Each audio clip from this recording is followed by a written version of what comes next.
সবাইকে আমার ইউটিউব চ্যানেলে স্বাগত। আমি অলরাউন্ডার সোমনাথ তোমার সঙ্গে রয়েছি।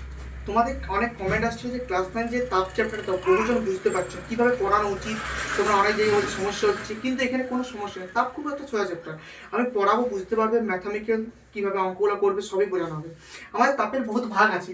আমাদের ক্যালোরিমিতি, কার্য, তাপের যান্ত্রিক তুল্যাঙ্ক, লিন তাপ, সম্পৃক্ত অসম্পৃক্ত বাষ্প, জলের ব্যতিক্রান্ত প্রসারণ। আমরা আজ প্রথম পড়াবো ক্যালোরিমিতি। ক্যালোরিমিতি পড়ানোর আগে আমরা জেনে নেবো তাপ জিনিসটাকে।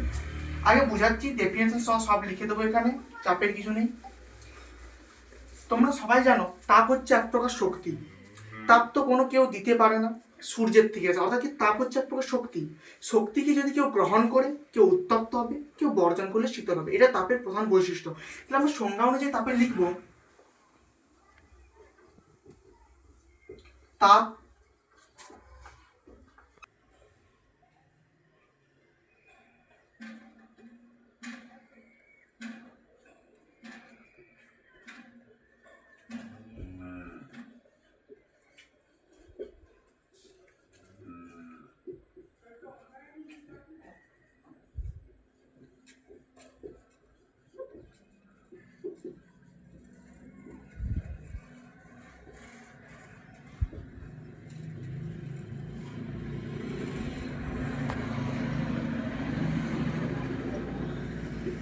দেখো এখানে তাপের যে ডেফিনেশন সেখানে লিখে দেওয়া আছে।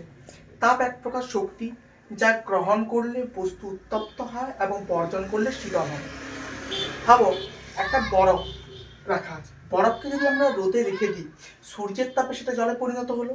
এবার সেই জল, একটা বরফকে সূর্যের তাপে রেখে দেওয়া হয়েছে, এবার বরফটা সূর্যের তাপে গলে জল হলো। এরপর যে সেই জলটাকে যদি ফ্রিজে রেখে দেওয়া হয়, তারপরে যদি আমরা 0°C উষ্ণে তাকে যদি বরফে বলি, সেক্ষেত্রে সে বরফে পরিণত হয়ে যাচ্ছে।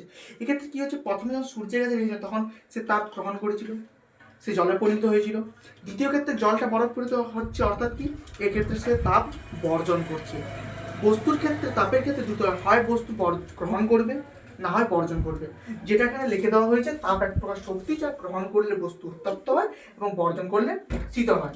এবার আমরা তার ইউনিট বা একক সম্পর্কে জানবো। তার কি কি একক হচ্ছে, আমরা সাধারণত জানি দুটো একক হয়, একটা সিজিএস, একটা হচ্ছে এসআই।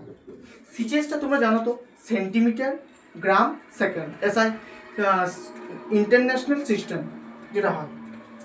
সিজিএস একক কি হচ্ছে, ক্যালোরি।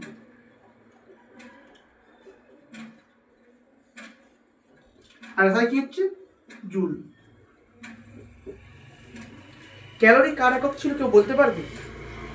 তোমরা ভাবো, আমি বলে দিচ্ছি। ক্যালোরি আমরা পড়েছিলাম যখন কার্য, সেক্ষেত্রে কার্য এসআই পদ্ধতিতে একক ছিল জুল। জুল, ঠিক আছে। এরপর আমরা চলে যাচ্ছি তাপের কিছু ফলাফল সম্পর্কে।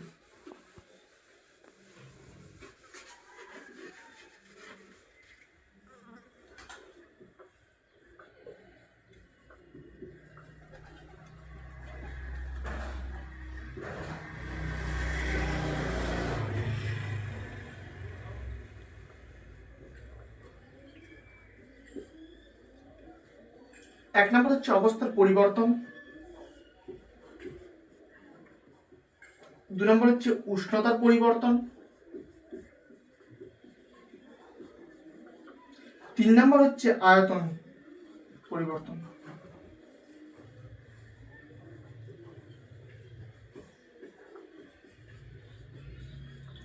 তাপের ফলাফলের ফলে এই উষ্ণতার পরিবর্তন, অবস্থার পরিবর্তন, আয়তনের পরিবর্তন, এগুলোই হয় ম্যান।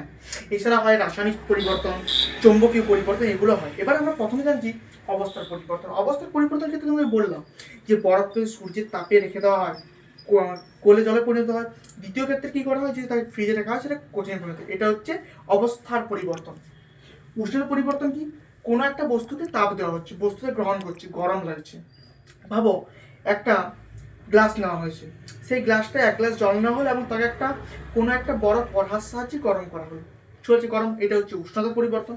তিন নম্বর হচ্ছে আয়তনের পরিবর্তন। তাপ দিলে কি হয়, বস্তুর আয়তন বাড়ে, তাপ বর্জন করলে আয়তন কমে। এক্ষেত্রে ব্যতিক্রম রয়েছে আমাদের ঢালাই লোহা। ব্যতিক্রম কণগুলো আমি লিখে দিচ্ছি। অবস্থা পরিবর্তন ক্ষেত্রে ব্যতিক্রম,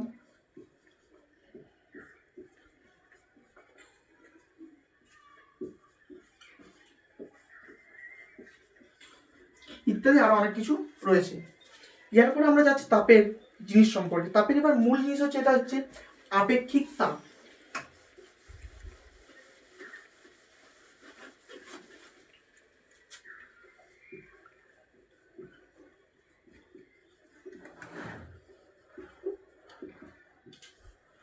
ডেফিনেশনটা লেখার আগে আগে তোমাদেরকে বলে দিচ্ছি আপেক্ষিক তাপটা কি। আপেক্ষিক তাপ হচ্ছে, ভাবো কোনো একটা পদার্থ রেখে দেওয়া আছে, পদার্থটাকে গরম যখন করা হচ্ছে তার উষ্ণতা কত বৃদ্ধি পাচ্ছে, 1 ডিগ্রি। যে উষ্ণতা বৃদ্ধি তাকে একটা স্কেলে একটা কোনো একটা জিনিস সাহায্যে মাপা হয়, যারা হচ্ছে থার্মোমিটার সাহায্যে, সেই থার্মোমিটার সাহায্যে মাপলে দেখা যায় তার উষ্ণতা 1 ডিগ্রি বৃদ্ধি পাচ্ছে। এই যে 1 ডিগ্রি বৃদ্ধি পাচ্ছে সেটা হচ্ছে তাপ, আপেক্ষিক তাপ। 1 ডিগ্রি বেশি বেড়েছে আমাদের আপেক্ষিক তাপের মধ্যে পড়ে না। একক হচ্ছে তো সেগুলো আমি লিখছি, শুনতে কি কোনো পদার্থের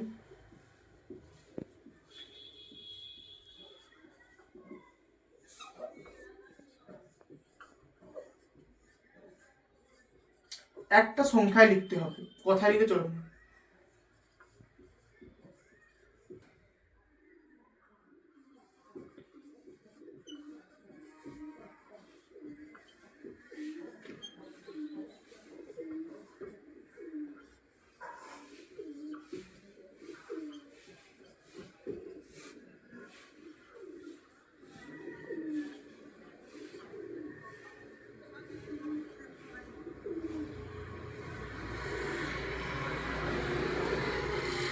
দেখো আপেক্ষিক তাপের ডেফিনেশন কি লেখা আছে, কোনো পদার্থের উষ্ণতা 1 ডিগ্রি বৃদ্ধি করতে যে তাপের প্রয়োজন তাকে আপেক্ষিক তাপ। অর্থাৎ কোনো পদার্থের উষ্ণতা আমরা 1 ডিগ্রি বৃদ্ধি করবো, তার চেয়ে কমও করবো না, বেশি করবো, সেটা হচ্ছে আপেক্ষিক তাপের ডেফিনেশন। তার ইউনিট আমরা বলছি শেষ পদ্ধতি calorie per gram degree C, আর এসআই হচ্ছে জুল পার কেজি। আমরা যদি আপেক্ষিক তাপ দেখি,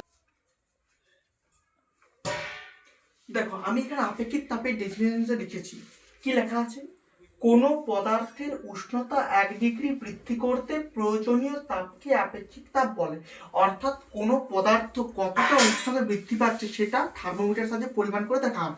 তাহলে আপেক্ষিক তাপের ক্ষেত্রে কি হচ্ছে, কোনো একটা থার্মোমিটার সাহায্যে দেখলে বোঝা যায় যে 1 ডিগ্রি বৃদ্ধি পাচ্ছে, অর্থাৎ 1 ডিগ্রি বৃদ্ধি পাওয়াটাকে আপেক্ষিক তাপ বলা হয়। সিজে দেখো কি calorie per gram degree C, অ্যাসাইড হচ্ছে জুল পার কেজি কেলভিন। আমাদের কি আপেক্ষিক তাপের ক্ষেত্রে একটা জিনিস বারবার মনে রাখতে হবে, যেটা জলেরটা আমাদেরকে বারবার মনে রাখতে হবে। কেন? কারণ জলেরটা আমাদের অনেক সময় কি হয় পরীক্ষায় নাও দিতে পারে, তাই জন্য আমাদের জলেরটাকে মনে রাখা আবশ্যক। জলের কি হচ্ছে আপেক্ষিক তাপ,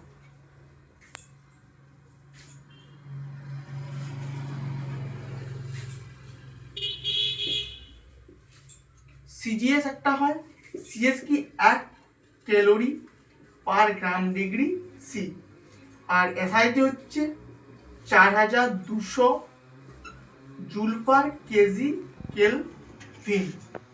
এটা হচ্ছে জলের সিজিএস ও এসআই পদ্ধতিতে পরিমাপের একক। তোমরা একটু লিখে নাও সবাই,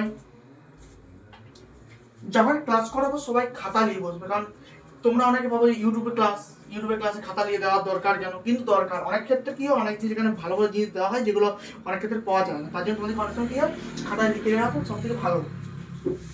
আমরা এখনো তো মেন জিনিসে আসিনি, যেটা আমাদের মেন জিনিসের ক্যালোরি মিতি। আমরা এবার ক্যালোরি মিতিতে আসবো।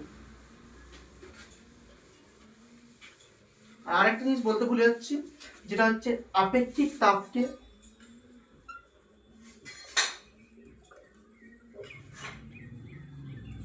এস দ্বারা সূচিত করা হয়, এটা মনে রাখবে। আর তাপকে তো তোমরা জানো, তাপকে সূচিত করা হয়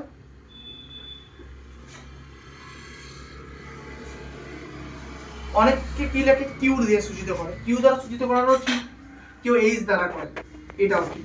যারা ফিজিক্সিয়ান টিচার হয় তারা এইচ দ্বারা সূচিত করতে বেশি পছন্দ করে, যারা কেমিস্ট্রিয়ান টিচার হয় তারা কিউ দ্বারা সূচিত করতে বেশি পছন্দ করে।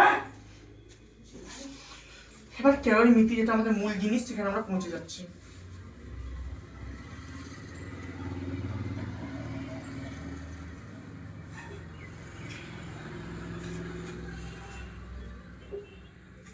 ক্যালোরিমিতি ফার্স্টে বোঝায়, ক্যালোরিমিতি কি দুটা বস্তুর মধ্যে হবে, দুটা ভিন্ন বস্তুর মধ্যে কোনোদিন হবে না, একই বস্তুর মধ্যে ক্যালোরিমিতিটা হয়। কি হয়, দুটা বস্তু একটা উষ্ণ থাকে একটা শীতল থাকে, সেই দুটা বস্তুকে তাপ দেওয়া নেওয়া করতে থাকে। উষ্ণ বস্তু কি করে, তাপ বর্জন করে করে চলে যায়, শীতল বস্তু কি করে, তাপ গ্রহণ করে করে চলে যায়। এটা কতক্ষণ পর্যন্ত চলবে, ততক্ষণ পর্যন্ত চলবে যতক্ষণ না বস্তুতে উষ্ণতা সমান হয়। ভাবো আমাদের এখানে দুটো বালতিতে জল আছে, এটা ফার্স্ট বালতি,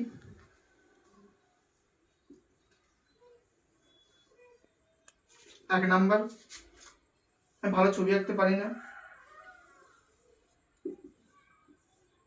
2 নাম্বার। এখানে যে জলটা আছে তার উষ্ণতা হচ্ছে 50°C, আর কম করে দিচ্ছি 20°C আমি করে দিচ্ছি, এর করছি 100°C, মানে এই জলটা ফুটছে। এবার কি হচ্ছে, দুটার মধ্যে পরিবর্তন করছি। এই জলটা কি এটার মধ্যে ঢালি দেওয়া হলো, যখন ঢালি দেওয়া হলো তখন কি এই দুটো উষ্ণতা কি ততক্ষণ পর্যন্ত দেওয়া নেওয়াটা চলবে ততক্ষণ নাকি সমান হয়, তখন এই দুটো উষ্ণতা কি দেখো দুটোর ক্ষেত্রে উষ্ণতা কি সমান না হওয়া পর্যন্ত এটা চলতে থাকে। এবার আমি লিখে দিচ্ছি ক্যালোরিমিটার যে মূল নীতিটা সেটা আমি লিখে দিচ্ছি।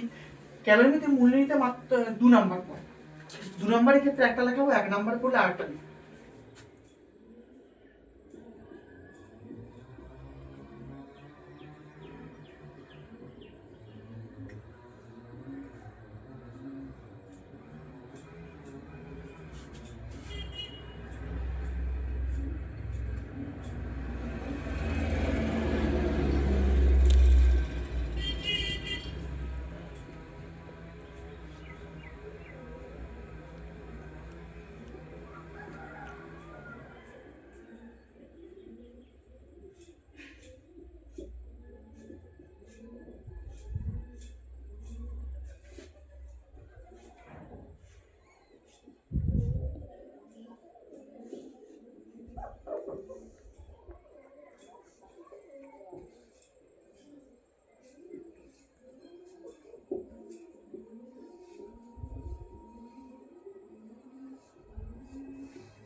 দেখো ক্যালোরিমিটার মূলনীতিতে কি লেখা আছে, বাহ্যিক তাপের আদান প্রদান না হলে, কথার অর্থ কি, বাইরে থেকে কোনো রকম তাপ দেওয়া না হলে, পরস্পরের সংস্পর্শে থাকা অবস্থায়, একটা বালতির মধ্যে থেকে তখন তার কি পরস্পরের সংস্পর্শে থাকছে, উষ্ণ বস্তু তাপ বর্জন করে।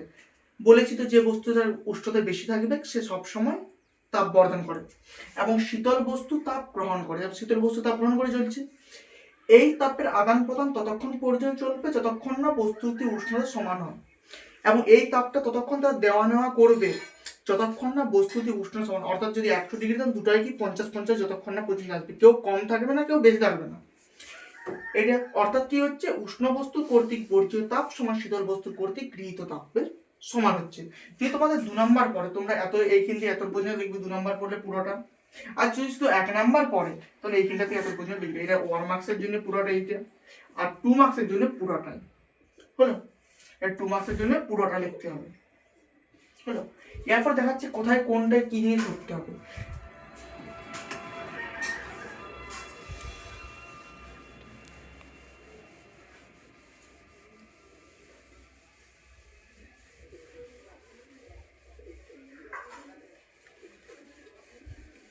যেহেতু ক্যালোরিমিটার মূলনীতি অনুযায়ী তাপ আদান প্রদান দুটো ভিন্ন বস্তুর মধ্যে হয় না, একই বস্তুর মধ্যে হয়, এক্ষেত্রে পদার্থটা অনেক ক্ষেত্রে অনেক রকম মান ধরতে হয়।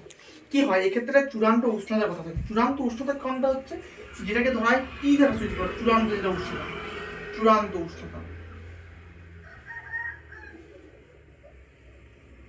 উষ্ণতা। প্রথম বস্তুর ভরকে ধরতে হবে, প্রথম বস্তুর ভর হবে m1, দ্বিতীয় বস্তুর ভর হবে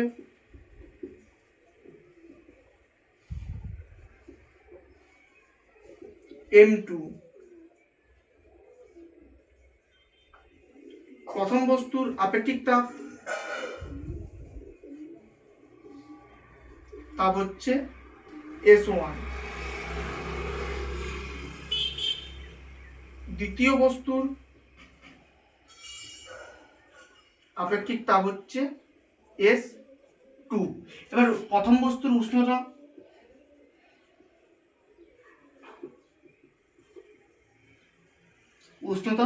T1, দ্বিতীয় বস্তুর উষ্ণতা T2, এবং সবারই একটা চূড়ান্ত উষ্ণতা থাকে যেটা হচ্ছে T। চূড়ান্ত উষ্ণতাকে সবসময় T এ সূচিত হয়। তাহলে কি এখানে সূত্র একটা দাঁড়াবে যে উষ্ণ বস্তুর কর্তৃত্বে বর্জ্য তাপ সমান উষ্ণ বস্তুর কর্তৃক বর্জিত তাপ সমান হচ্ছে, একে কি দ্বারা সূচিত করতে পারলাম? H দ্বারা বা Q দ্বারা। আমি H দ্বারা করছি, H1 লিখবে সমান হচ্ছে M1 S1। এক্ষেত্রে Q1 টা বড় হয় আর চূড়ান্ত তাপটা ছোট হয়। হলো। এবার আমি করছি দ্বিতীয় বস্তুর ক্ষেত্রে, শীতল বস্তুর পরিস্থিতি বর্জ্য তাপ, দ্বিতীয় তাপ মানে হবে লেখার জায়গা না এরকম করতে হবে।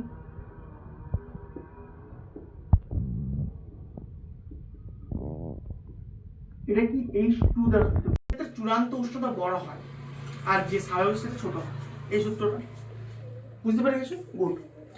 আমি আরেকটা জিনিস বলেছি, বস্তুর তাপ বা উষ্ণতা কি কি জিনিসের উপর নির্ভর করে। 1 নম্বর কি বস্তুর ভর, যেটা মাস্ট বি দরকার। 2 নম্বর কি, দেখো বস্তুর যে তাপটা সেটা কি কি জিনিসের উপর নির্ভর করে। দেখো বস্তুর তাপ কি কি জিনিসের উপর নির্ভর করে। 1 নম্বর কি হচ্ছে বস্তুর ভর, যেটা মাস্ট বি দরকার, বস্তুর ভর ছাড়া সম্ভব নয়। 2 নম্বর কি হচ্ছে আপেক্ষিক তাপ, যেটা আমি বলছি, যেটা এস তে সূচিত করা হচ্ছে। 3 নম্বর তোমাদের হচ্ছে উষ্ণতার পরিবর্তন, কোথাও কি চূড়ান্ত উষ্ণতা বেশি হয়, কোথাও চূড়ান্ত উষ্ণতা কম হয়। এটা তোমরা ক্লাস 8 এ সবাই পড়েছো। এই সূত্রটা আমি লিখছি, এটা আমি এখন বললাম, সেটা ক্লাস 8 এ তোমরা সবাই পড়েছো।